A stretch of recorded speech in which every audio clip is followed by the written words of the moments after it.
Good morning. My name is Padmanabh Nagarkar and my colleague Mr. Prasanto Pal will be presenting you our paper on new energy saving air compressors, case studies from Indian industries. Now the outline of the paper is energy consumption in compressed air system, oil injected screw compressor system, factors influencing specific power consumption, that is SPC, single stage versus two stage compressors, and guidelines for selecting two stage compressors. Now, third slide is power cost of compressed air system. Air compressors play a vital role in industries, and in last around 30 years, the use of automation in industries in India, in small and medium scale industries, has increased the use of screw compressors exponentially. Power cost in a compressed air system is a major expense for small and medium scale industries, who generally use between 3.7 kW to 375 kW compressor range at about 100 psig pressure. We have more than 30 manufacturers and importers in India in this screw compressor range, and reasonably latest development is available in India, that is permanent magnet motors and variable speed drive compressors. Now the third thing that is available now is two stage compressors. Two stage are not new to India, but two stage in smaller design, smaller means very small, 25 HP, 30 HP compressors design is new to India. Now some reputed manufacturers, they claim that two stage compressors, oil injected screw compressors, are energy efficient only when your pressure requirements are beyond 14 bar. While some manufacturers, they have very good practical data and also some paperwork from Compressed Air at Gas Institute which proves that two stage oil injected screw compressor is efficient. It saves around 12 to 15% of power. So the buyer is little bit confused, the small and medium scale industries. So in this paper, we'll try to give some guidelines for selection of a compressor, especially whether somebody should buy a two stage compressor or not. Now managing, my slide number 4 is managing compressed air cost. Now if you take any compressed air system, you have generation, you have treatment, you have distribution, and you have consumption. So these are the 4 costs in any compressed air system. Now they all have to be efficient. It is like running a relay race. All runners should run to their full efficiency. Otherwise, you cannot win the race. So similarly, we have in this slide, we have shown cost center and ideal values. Now the generation cost, the specific power consumption close to 15.5 kW per 100 CFM per 100 psig is the ideal cost. Now treatment cost, treatment means you have to dry the compressed air and you have to remove oil.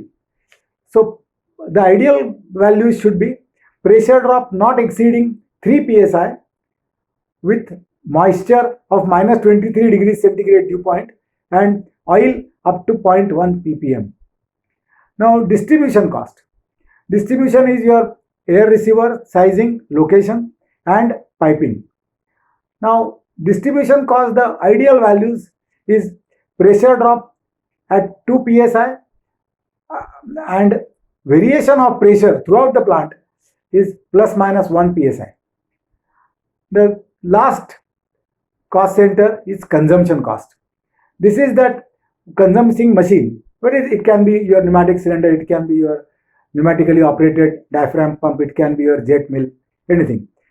So the good quality, a well engineered consumption machine consumes less. I'll give an example of a air operated diaphragm valves. Now people have replaced good quality diaphragm valve and saved right up to 25% of power. Coming to the next slide, that is productivity. On the left hand side, you have an ideal plant where you produce ideally and consume correctly. On the right hand side, you have a common practice, that is produces more, leaks more and consumes more. So ideal plant, you have about 95% of compressed air is used for compressed air purpose, while 5% are unavoidable losses. While in common practice, only 50% compressed air is used for productivity. While you have 20% leakages, you have about 10% artificial demand, and you have about 20% of poor quality use of compressed air because of poor quality machines which consume compressed air.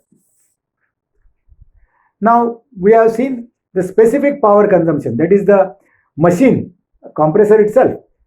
Now what are the factors that influence the specific power consumption? Slide 6 we have given those 5 factors: screw profile and allied parameters, transmission losses, oil separation efficiency, electricals, that is motor and the drive, and the last is number of stages, whether it's a single stage machine or a 2-stage machine.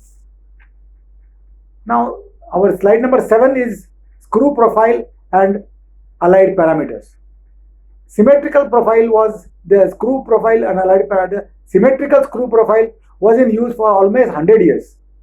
However, it was very inefficient.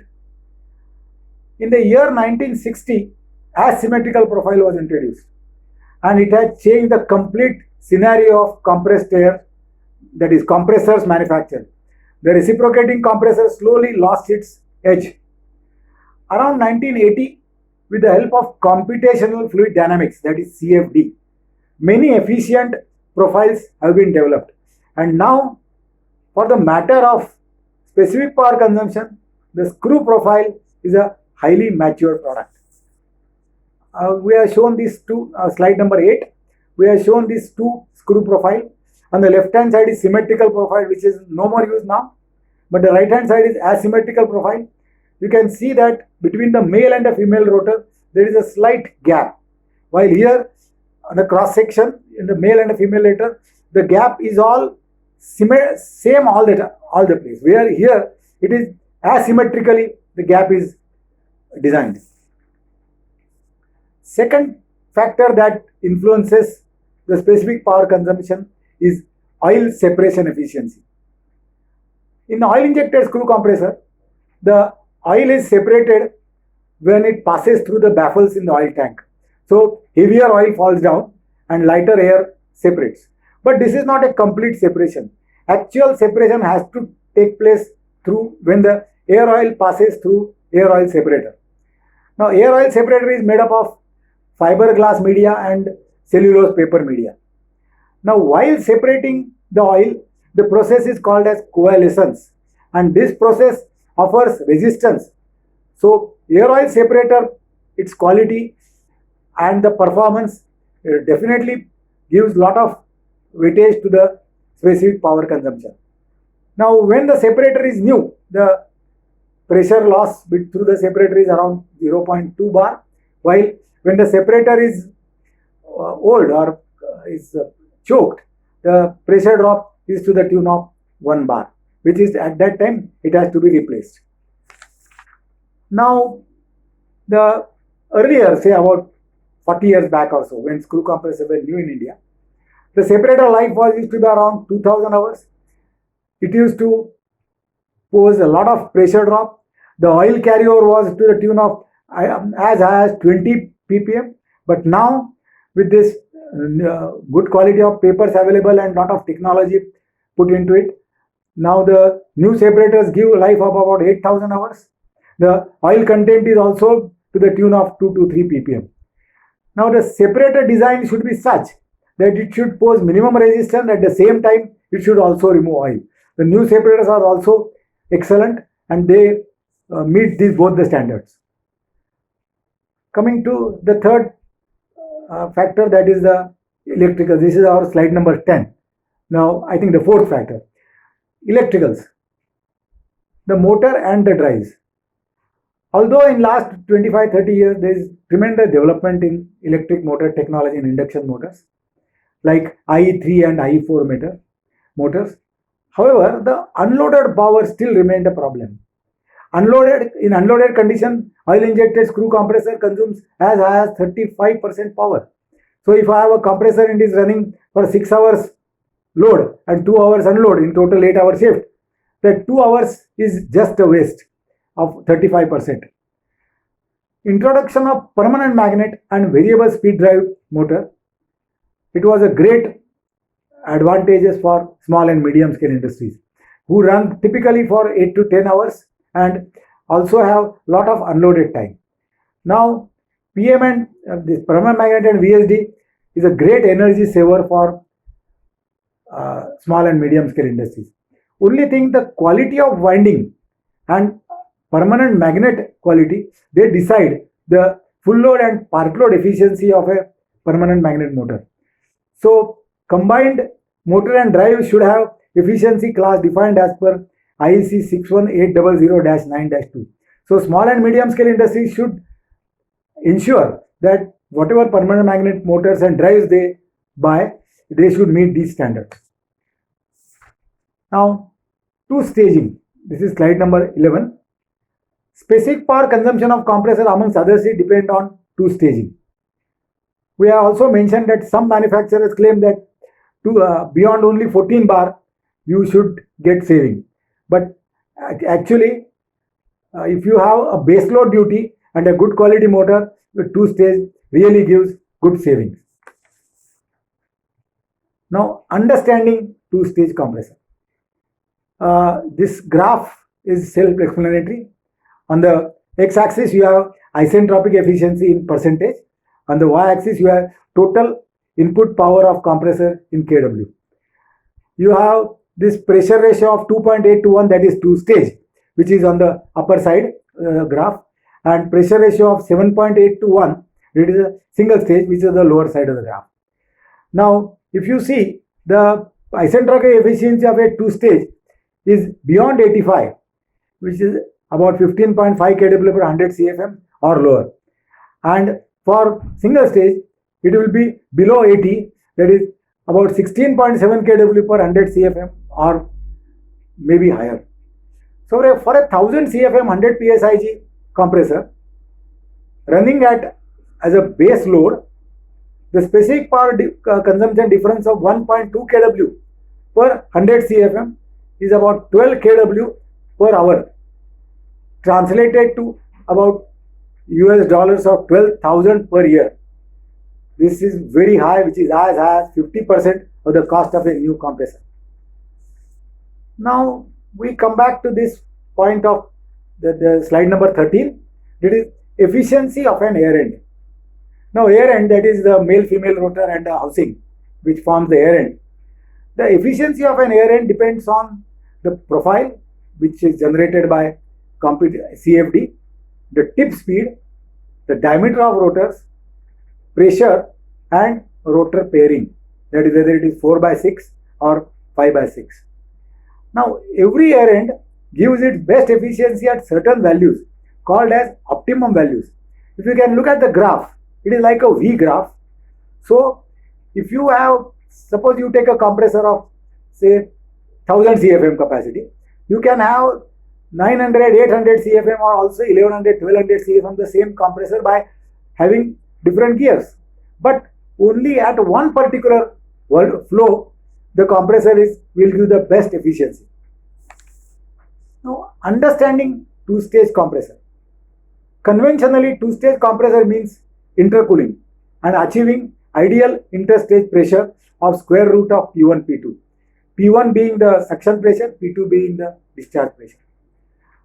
While in case of oil injected screw compressor, oil being continuously cooled, the air oil temperature doesn't exceed 100 degrees centigrade. So here we have to go for control air cooling, that is used in two stage by spraying slightly cooled oil between the stages. Now compression ratio in absolute terms for a 7 bar single stage compressor is 7.8 to 1, while in two stage it will be 2.8 to 1. Single stage has leakage losses which are reduced in two stage. Now coming back to practical study, it was very difficult to find a company which is having two-stage compressor also running in the same plant and the same circuit. You have a single-stage compressor. We could, get to 5 factories, but because of this corona, we could not visit. We could visit 2 factories before corona, and you can see from these tables we have mentioned. In two-stage, your average specific power consumption is 15.5 kW, while in single stage it is 17.5. In second factory, it is average, it is 15.4 kW, while in single stage it is 17.2 kW. Now calculating specific power consumption in a running plant is extremely difficult because you have to maintain 7 bar continuously and which is really difficult. But anyway, we could do our best. We could take many different readings to come to reasonably accuracy.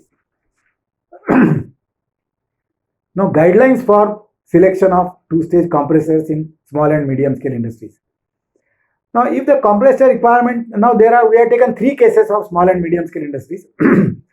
If the compressor requirement is for 8 hours a day and it can be met by a small size compressor, that is 37 kW compressor, additional investment in two-stage is not justified. The SME should go for a fixed speed machine with a start stop for up to 20 HP with a bigger air receiver and soft starter up to 50 HP, that is 37 kW. Now in second scenario, if the compressor requirement is for 24 hours a day and can be made by medium size, that is about 55 kW compressor, permanent magnet plus VID seems to be the best option, especially if the demand is fluctuating or low in second and third shift. Now we have observed that most of the small and medium scale industries, they fall into this second category. Now third category, for larger compressors and above, especially for compressor requirement for 24 hours a day, that is on a base duty, I am again repeating, base load, two-stage compressor with IE3, IE4 fixed speed motor system is the best option for this category 3.